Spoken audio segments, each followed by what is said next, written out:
Hello dolls and welcome back to another video. Today we are going to talk about the year 1975, the middle of the 1970s, the year that brought Fleetwood Mac, The Cher Show, and so many good films and fashion trends. I'm currently on a journey from 1960 to 1979 where I break down every single year, mainly focusing on fashion, music, and film, but also dabbling into world history and politics. So if you're interested in that, make sure to subscribe and go back to the year 1960 to watch how all of this unraveled.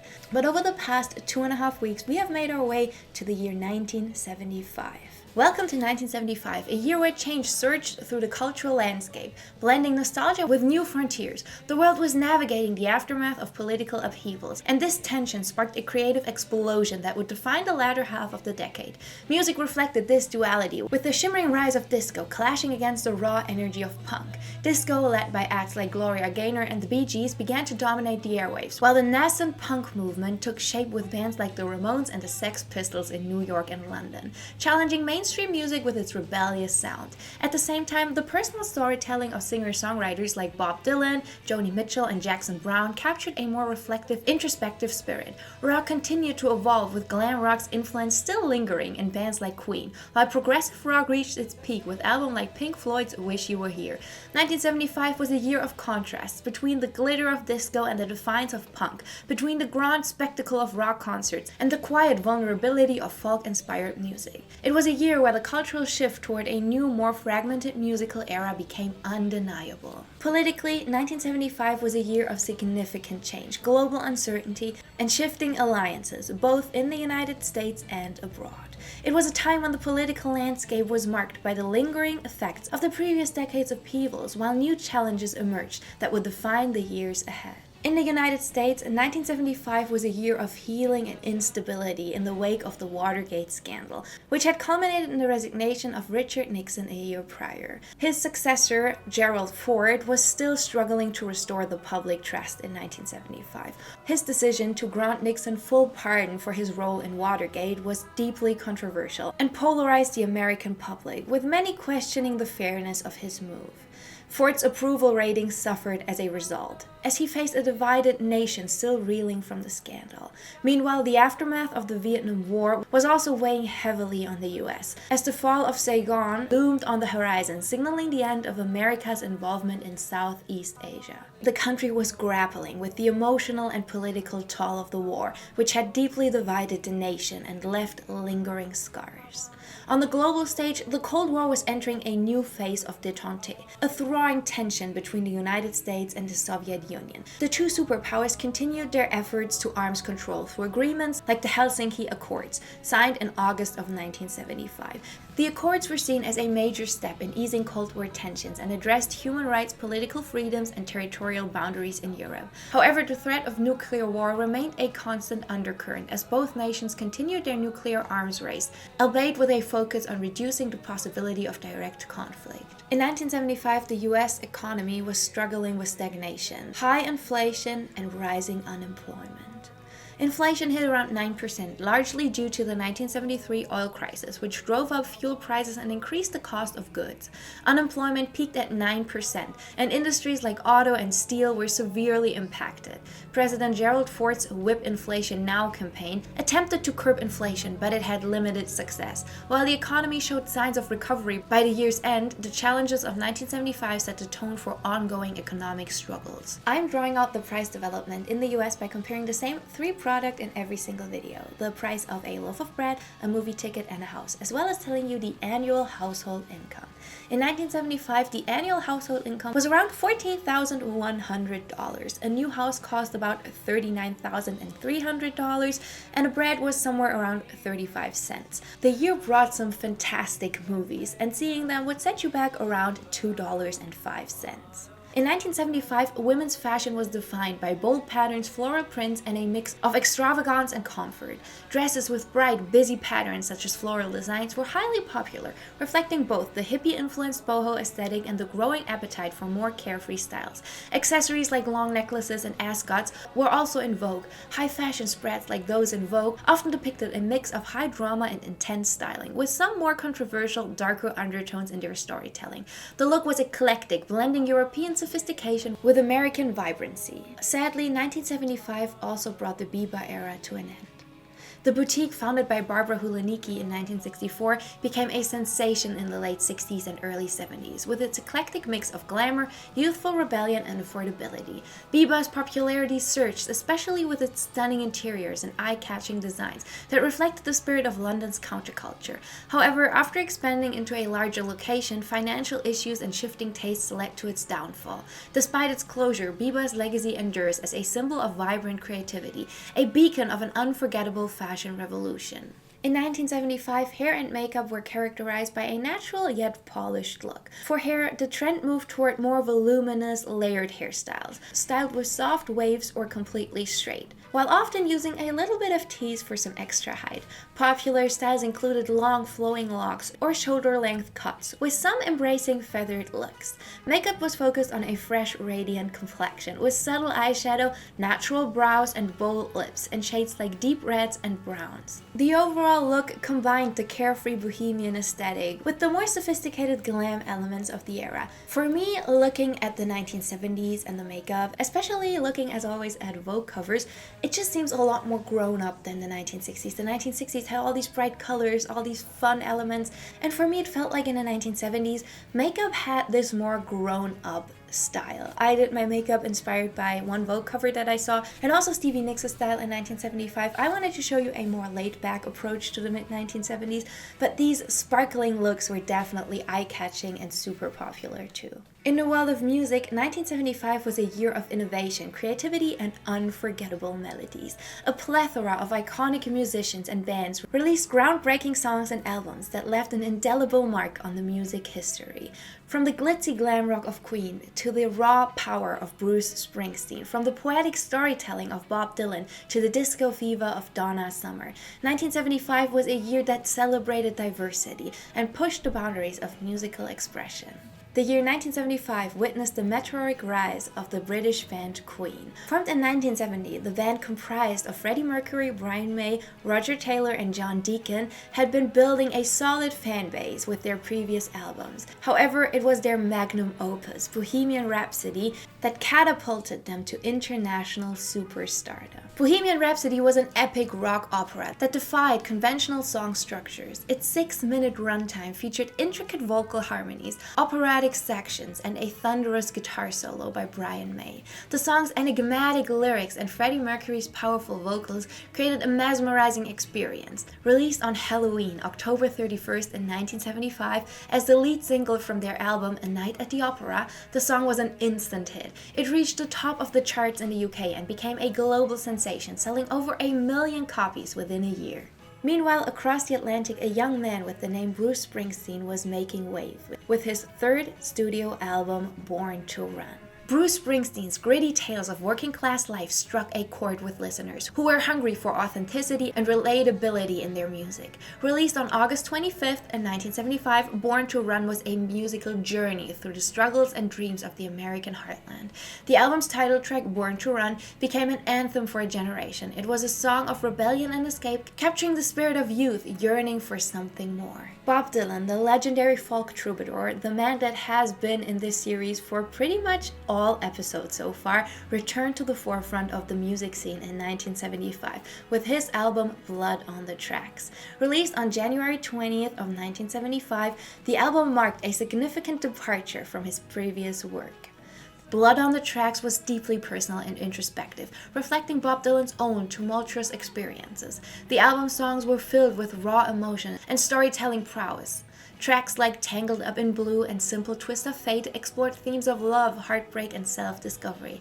Dylan's return to his folk roots resonated with both critics and fans, and the album became a critical and commercial success. In 1975, the disco phenomenon was in full swing, and one of the artists who personified the disco era was Donna Summer. Her sensuous and sultry vocals, combined with infectious dance beats, made her a true icon of the disco movement. Donna Summer's song Love to Love You Baby was a pioneering track in the world of disco music. Clocking in at over 16 minutes in its extended version, the song was essential and hypnotic journey on the dance floor. Summer's breathy vocals and Giorgio Moroder's production created a sensual atmosphere that resonated with disco lovers everywhere in the music industry, influencing the dance and electronic music genres for decades to come. 1975 also saw the release of two more significant albums, Led Zeppelin's Physical Graffiti and Elton John's Captain Fantastic and the Brown Dirt Cowboy. Led Zeppelin's Physical Graffiti, released on February 24th, was a double album filled with a diverse range of rock and blues tracks. Songs like Kashmir and Trampled Underfoot showcased the band's musical prowess and innovation. The album received critical acclaim and became a commercial success, selling over 8 million copies in the United States alone. While Elton John's Captain Fantastic and the Brown Dirt Cowboy, released on May 19th, was a concept album that explored the journey of John and his lyricist Bernie Taupin from struggling musicians to international stars. The album featured hits like Someone Saved My Life Tonight and Philadelphia Freedom. It was the first album to debut at #1 on the Billboard 200 chart and solidified Elton John's status as one of the biggest music stars of the decade. 1975 was a truly important year for music. It showed all these different genres, all these wonderful musicians coexisting, and such a wide variety of music and songs available. I feel like this collection of records is still so inspiring and modern right now. These are records people still reference in their work now, and it just shows how the mid-1970s did so much for the music scene. But there was one more band who experienced a truly transformational year in 1975. Maybe the most transformational year of all of them, Fleetwood Mac. 1975 marked the year Lindsey Buckingham and Stevie Nicks joined the band, reshaping its sound and dynamics. Their addition brought a fresh, modern blend of rock, pop, and folk influences that would define Fleetwood Mac's iconic style for years to come. In July, the band released their self-titled album, often referred to as the White Album. This record was a turning point, showcasing the lineup's synergy. It included hits like Rhiannon, Over My Head, and Say You Love Me, which highlighted Stevie Nicks' ethereal voice and Buckingham's melodic guitar work. Christine McVie's contributions, such as Over My Head and Warm Ways, added depth and warmth, balancing the group's sound. The album was a commercial success, reaching #1 on the Billboard 200 in 1976 and propelling Fleetwood Mac into the mainstream. Their unique blend of introspective lyrics, intricate harmonies, and polished production resonated with a wide audience. This period set the stage for their 1977 masterpiece Rumors, establishing Fleetwood Mac as one of the defining bands of the era. I cannot believe we finally made it to this point. We're gonna talk about the woman who should have had a place in all the episodes so far, starting from the mid-1960s, because her influence on the 60s and 70s is truly undeniable. But I wanted to introduce her in 1975 because this was the year that Cher got her own variety show, simply titled Cher. After her divorce from Sonny Bono and the end of the Sonny and Cher comedy hour, Cher stepped out on her own with a solo variety show, which aired from 1975 to 1976. The show marked a pivotal moment in her career, allowing her to establish herself as a solo star in both music and entertainment. The format was pretty similar to her previous show, with musical performances, comedy sketches, and guest stars, but it was clear as day that Cher herself was now the solo focal point. Cher's show was groundbreaking for its time, with her combining glamour, humor, and vulnerability. It became known for its elaborate costumes, often reflecting the era's bold fashion, and the show's willingness to push boundaries, which made Cher an even bigger cultural icon. Her wardrobe choices were daring and set trends for the fashion world. However, despite being critically acclaimed and having a loyal fan base, the show was short-lived, largely due to low ratings, but it remained a significant part of Cher's legacy. In 1975, Cher was already at the height of her fame, but I felt it was important to kind of wind back a couple of years to tell you how this superstar came to be. Before there was the Cher Show, there was a girl named Sherilyn Sarkisian with big ambitions. Born in 1946, Cher's entry into the music world came in the 1960s, when she began as a backup singer for acts like Phil Spector's Wall of Sound. In 1964, she met Sonny Bono, and the two quickly formed a professional and personal partnership. As Sonny and Cher, they achieved fame with their hit single I Got You Babe in 1965, which marked the beginning of their rise to fame. Their television variety show, The Sonny and Cher Cher Comedy Hour, which ran from 1971 to 1974, made them household names, thanks to their charm, chemistry, and their ability to play off one another's personalities. Cher's fashion, humor, and distinct voice became central to her public persona. After her divorce from Sonny in 1974, Cher was left to navigate a career as a solo artist. In addition to the Cher variety show, she also saw success in music. In the 1970s, she transitioned from her pop-folk roots to disco and rock, cementing herself as a versatile artist. Her hit song Gypsies, Tramps, and Thieves from 1971 marked a new era for Cher's music, showcasing her ability to embrace different genres. By the mid-1970s, she was also exploring acting, landing significant roles in films like The Wicked Witches of Eastwick and Moonstruck, the latter which earned her an Academy Award in 1988. 1975 truly was a standout year in film, marked by a mix of groundbreaking and iconic releases. Among the most notable films of the year is the cult classic The Rocky Horror Picture Show, a film that would go on to have a lasting impact on cinema, music, and pop culture. Released in September, The Rocky Horror Picture Show was directed by Jim Sharman and based on the stage musical The Rocky Horror Show. By Richard O'Brien, who also stars in the film as Riff Raff. The film stars Tim Curry as the enigmatic and flamboyant Dr. Frankenfurter, a cross-dressing mad scientist from another planet whose castle becomes the setting for a bizarre and twisted adventure. The plot follows Brad, played by Barry Bostwick, and Janet, played by the legendary Susan Sarandon, a newly engaged couple who gets stranded at Frankenfurter's castle after their car breaks down. They soon find themselves involved in a strange and surreal series of events, including a rock and roll musical number and an array of eccentric characters. Although it is a true cult classic now, you can catch productions of it, you can watch it in like entire groups of people where everyone is throwing things and screaming. It might be one of the top cult films ever made. However, in 1975, things didn't quite look that well, because the film definitely wasn't an immediate success. It performed poorly at box offices, but its inclusion of crampy humor, sexual liberation, and an eclectic mix of genres soon earned it a dedicated following. The film became known for its midnight screenings, where audiences would dress up as characters, shout lines at the screen, and actively participate in the experience, turning it into an interactive event. I was actually able to catch a show maybe 10 years or so, and it impressed me deeply. I was like 14 or something, maybe even younger, and I was so deeply impressed by it, but I also thought it was a pretty great show. The Rocky Horror Picture Show became a defining work of the 1970s counterculture and a landmark in queer cinema. In addition to the Rocky Horror Picture Show, 1975 saw the releases of several notable films, one of them being the legendary Jaws by Steven Spielberg.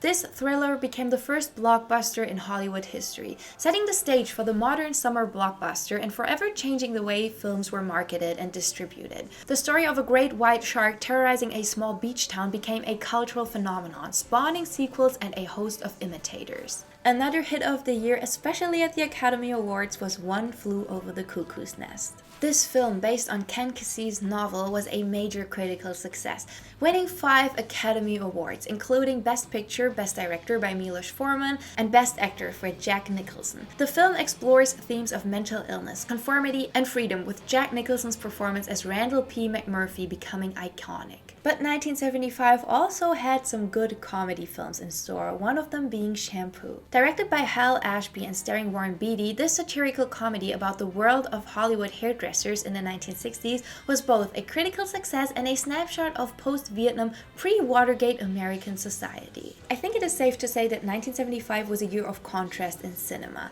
with films like The Rocky Horror Picture Show representing the avant-garde countercultural movements, and films like Jaw and One Flew Over the Cuckoo's Nest reflecting the broader shifts in Hollywood toward, or should I say back to, a more mainstream polished flair. So what does 1975 really add up to? As 1975 came to a close, it left an indelible mark as a year of transformation, creativity, and cultural evolution. From the glittering dance floors of disco to the raw edge of punk's rebellion, from Cher's redefining stardom to the Rocky Horror Picture Show reshaping cult cinema. It was a time when boundaries were pushed and new identities were forged. The world was simultaneously grappling with the remnants of the past and looking ahead toward uncharted horizons. In music, film, fashion, and politics, 1975 captured the tension between celebrating tradition and innovation, nostalgia and progress. It was a year that celebrated individuality and collective expression for the dynamic cultural shifts that would define the rest of the decade. Whether through a thundering guitar solo, a shimmering disco beat, or the quiet resilience of personal storytelling, 1975 proved that creativity thrives in times of change. Reflecting on this pivotal year, we see not just a snapshot of history, but a mirror of the human spirit, resilient, adaptable, and endlessly inventive. The echoes of 1975 continue to resonate, reminding us that even in times of uncertainty, art and culture remain powerful forces for connection and transformation. Tomorrow's video will be 1976, the year where The Damned released New Rose, the first ever single released as punk rock. It also brought dark bohemian style and more music that would become iconic. So that is it for 1975. Today's tea is cinnamon and orange. Oh, it smells so good. I love that. As I'm feeling a little sick, I love to have oranges for breakfast. I had one this morning. And then when my in-laws came to pick up my son for the day, I had like an orange just freshly cut for him. And they were so happy, so I made them another one. And it was like the best time. We just shared oranges this morning. It was so much fun. But yeah, let me know what you think about 1975. I'm aware that this video only featured this much fashion, but I talked a lot about fashion yesterday, and the 1976 video also will include a lot of fashion. So I felt like this year had so much to offer in cinema and music that I just wanted to give that the stage. 1975, what a year. The music was thriving, so was the cinema, and I'm so excited to finally share all of this with you. So yeah, that is it for today's video. If you enjoyed it, I would love you to give it a thumbs up and maybe share it with a friend. It supports me, it supports the channel, and it would truly mean the world. I hope you have a beautiful day. Go out, enjoy the sunshine, take yourself some time to focus on you and your mental health today, and I will catch you in the next video. Bye, dolls!